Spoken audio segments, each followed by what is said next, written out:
그러니까 실제로 너가 낸 세금이 적당한지 정확한지를 확인하기 위해서 뭘 해야 된다? 이제 연말정산을 하는 거예요. 뭐 연봉이 3,600만 원인 사람이랑 연봉이 5천만 원인 사람이랑, 그러면 연봉이 3,600만 원인 사람이 무조건 적냐 세금이? 이렇지 않다는 거예요. 결정세액을 봐야 되는 거예요. 결정세액. 다시 이제 근로소득에 대해서 조금 설명을 드리자면, 근로소득은 급여 받을 때 일부를 원천징수를 해요. 그러니까 무슨 말이냐? 세금을 미리 떼는 거예요. 그러면 세금을 일부 미리 가져가요. 그리고 이거를 이제 차인지급액이라고 해서 떼고 난 금액이라는 거죠. 쉽게 말하면 급여가 뭐 300만 원이다. 근데 급여가 300만 원이라고 하더라도 300만 원을 다 주진 않아요. 왜냐면 이 300만 원에는 사대보험도, 이제 근로자가 부담해야 되는 사대보험도 있고, 근데 소득세랑 지방소득세가 있기 때문에 그걸 떼고 이제 나머지 금액만 급여로 받는 거예요. 그럼 실제로 우리가 뭐 이걸 떼는 게 뭐 30만 원을 뗐다고 칠게요. 실제로 우리는 270만 원만 받는 거죠. 급여 받을 때. 너 월급 300만 원이야? 그렇지만 300만 원을 저희는 받지 못하는 거죠. 왜? 여기에 뭐 사대보험이라든지 그 다음에 뭐 소득세, 지방소득세를 떼고 나머지 금액만 우리가 급여를 받는 거죠.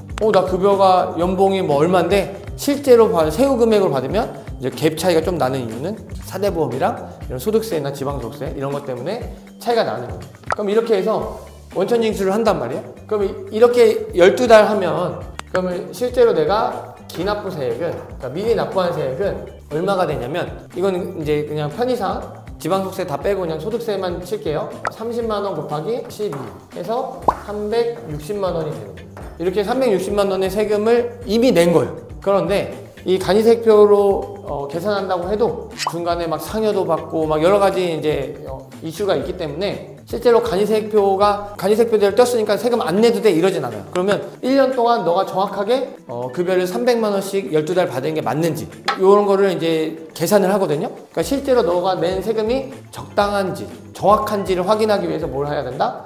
이제 연말정산을 하는 거예요. 그럼 연말정산을 통해서 1년치 내가 낸 세금, 이제 기납부세액이라고 하죠. 이게 과연 맞냐?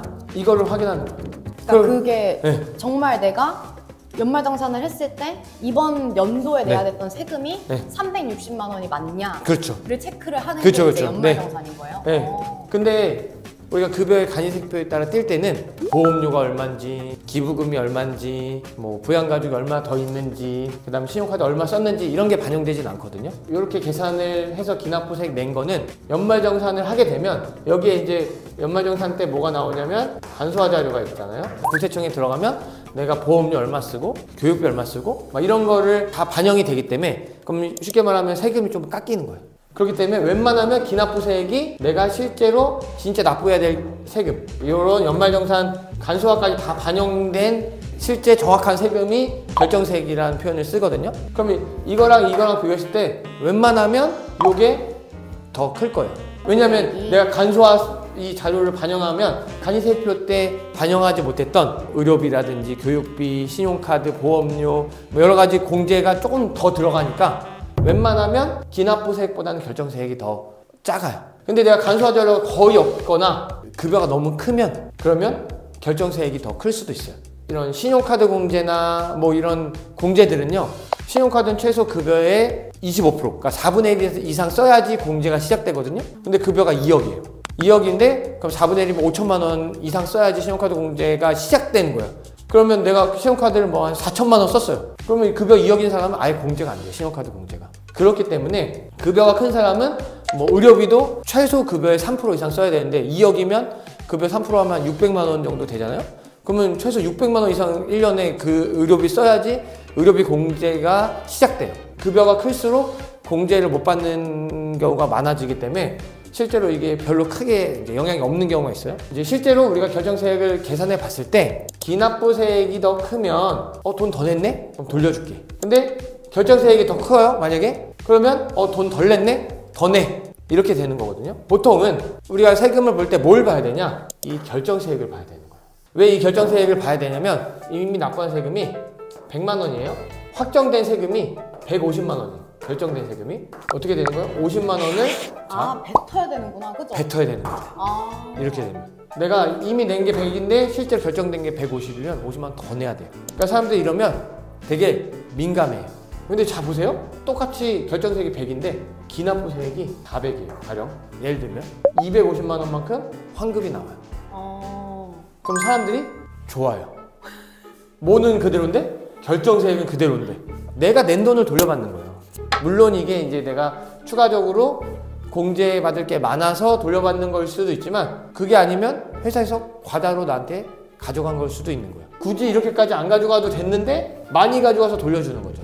미리 땡겨가지고 가져간 다음에 네. 이제 연말정산 때 네. 돌려주는 거. 그렇죠. 근데 이제 물론 이게 회사가 이거를 일부러 막 많이 가져가진 않는데 간이세액표에 따라서 이제 가져가는 거긴 한데 이런 경우에는 기뻐한다고. 그러니까 같은 상황인데. 네. 결정된 세금은 동일한데 내가 돌려받으면 좋아하는 거. 13월에 월급이라고 막. 그쵸, 맞아요.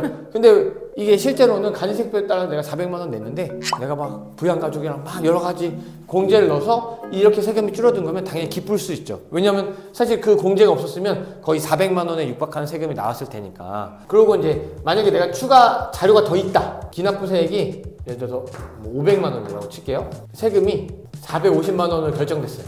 50만 원이 환급이 나오잖아요. 별로 제출한 것도 없는데 거의 없는데 50만 원 환급 나온다는 거예요. 그러니까 50만 원 환급이니까 끝! 이게 아니야. 나는 실제로 세금 얼마 낸 거예요?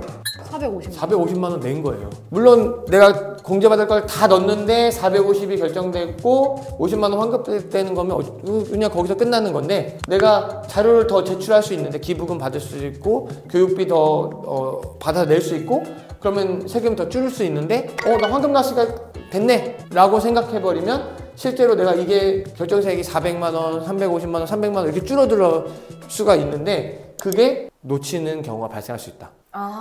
환급 받으니까 그죠? 예. 좋다 예, 이러고 맞아요. 그냥 끝나버려서 더 아낄 수도 있었던 그쵸. 상황인데도 그렇죠. 그냥 간과하고 넘어가는 거예요. 맞아요. 그래서 대부분 환급이 나오면 환급이니까 뭐 그냥 이대로 해주세요 하는 경우가 있는데 실제로 우리가 봐야 될 건 뭐냐면 결정세액을 봐야 되는 거예요. 결정세액. 결정세액을 보고 내가 더 자료가 있다. 결정세액이 아직 남았다. 그러면 더 제출을 하는 거예요. 세무사님 말씀처럼 저도 환급 받았냐 또는 내가 내야 그쵸. 되냐 이것만 사람들이 맞아요. 집중돼서 예. 디테일한 금액은 못 물어보고 네. 이번에 얼마 내세요? 이번에 받으세요? 뭐 마이너스세요? 뭐 이렇게 얘기하니까 왜냐면 이게 용어가 어렵기 때문에 이게 뭐 이 기납부세액을 봐야 되는지 결정세액을 봐야 되는지 이거는 이제 정산한 차가감 납부세액을 봐야 되는지 모른단 말이죠. 근데 우리가 봐야 될 건 뭐냐면 결정세액을 봐야 되는 거예요. 기납부세액이 10만 원이에요. 근데 결정세액이 빵원인 거야. 그럼 나는 10만 원을 돌려받을 거예요. 근데 아직 자료 제출할 게 많아요. 근데 세금은 이미 얼마예요? 결정세액이? 0원이요. 그럼 네. 내가 낸 세금이 있다 없다?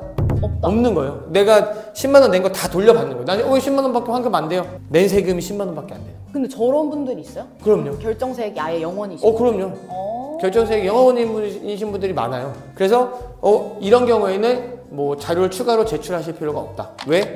어차피 더 제출해도 더 환급되는 게 없다. 내가 낸 게 없으니까.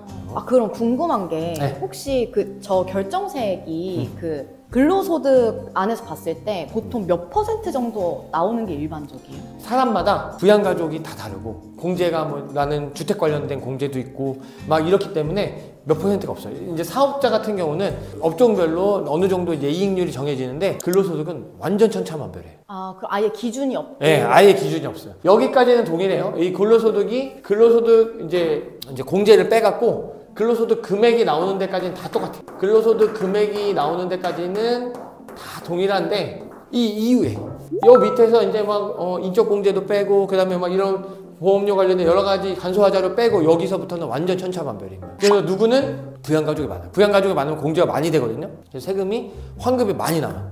누구는 부양가족이 없어요. 돈도 안 써. 그럼 세금이 실제로 급여는 더 적은데 세금이 더 많이 나올 수도 있어요. 뭐 연봉이 3,600만 원인 사람이랑 연봉이 5천만 원인 사람이랑 그러면 연봉이 3,600만 원인 사람이 무조건 적냐 세금이 이렇지 않다는 거예요.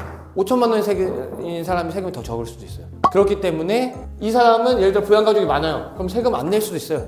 이 사람은 다른 거 쓰는 거 아무것도 다 저축해. 카드도 안 써요. 그럼 이 사람은 오히려 세금을 토해내는 거죠.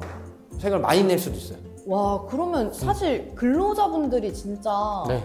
그 절세에 대해서 배워야 되시는 분들이 훨씬 많아요. 그렇죠. 그래서 이제 막 그런 이제 여러 가지 유튜브에도 연말정산 다 돼가면 막 연말 지나가기 전에 뭐 연금 저축해라, 뭐 IRP 해라, 이제 공제 받을 수 있는 거 챙겨라, 그다음에 뭐 주소 옮겨라, 월세 받을 수 있는 거 확인해라, 뭐 이런 게 나오는 이유도 이제 이런 케이스들이 종종 있기 때문에 실제로 혼자 살면서 내가 쓰는 돈도 없다. 그러면 실제로 세금이 많이 나올 수도 있어요. 저는 사실 회사에서 뭐 알아서 해주겠지 약간 이런 게 더 그렇죠. 있었는데 오히려 근로소득 받으시는 분들도 공부 많이 하셔야겠네요. 그럼요. 이게 그리고 뭐 다른 거 다 떠나서 내가 이제 결정세액이 얼마인지 확인할 수만 있어도 내가 세금 더 공제받을 수 있으니까 내가 더 넣어야겠다. 아니면 어차피 이제 다 공제받았네. 내가 뭐 낼 필요 없다. 이 정도만 해도 되는데 이제 그걸 잘 모르시면 일단 환급 나오면 그냥 패스하는 거죠.